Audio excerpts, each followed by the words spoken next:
নমস্কাৰ তোমালোকক পুনৰবাৰ মই ই শ্ৰেণীলৈ অভিজিতে এটা নতুন ভিডিঅ'লৈ স্বাগতম জনাইছো আমাৰ অসমীয়াৰ ইতিমধ্যে আমি কেইবাটাও পাঠ তোমালোকৰ সৈতে আলোচনা কৰিছো কবিতা আমি আলোচনা কৰিছো তোমালোকৰ সৈতে আমি তোমালোকৰ গদ্য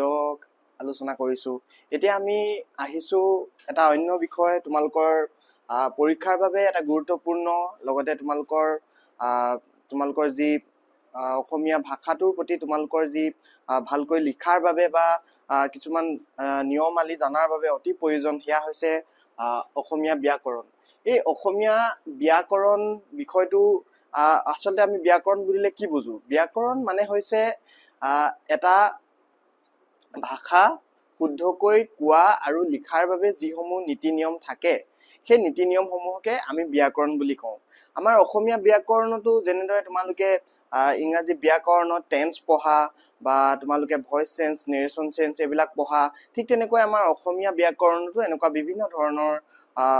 উপাদান আছে ব্যাকৰণৰ বিভিন্ন সমল আছে এই ব্যাকৰণৰ নীতি নিয়মসমূহ আমি তোমালোকৰ পৰীক্ষাত যেসমূহ আছে সিলেবাছত যেসমূহ আছে সেইসমূহ আমি আমাৰ ই শ্ৰেণীৰ ভিডিঅ'ৰ জৰিয়তে তোমালোকৰ সৈতে আলোচনা কৰিম আৰু তোমালোকক সহজকৈ বুজাবলৈ চেষ্টা কৰিম যাতে তোমালোকে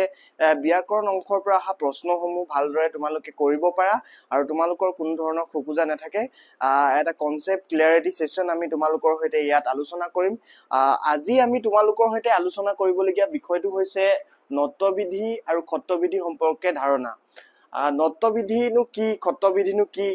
হি গোটেই কথাখিনি আমি আলোচনা কৰিম তোমালোকৰ সৈতে আমি কৈছোৱে যে ব্যাকৰণ হৈছে এটা ভাষা শুদ্ধকৈ কোৱা আৰু লিখাৰ বাবে যিসমূহ নীতি নিয়ম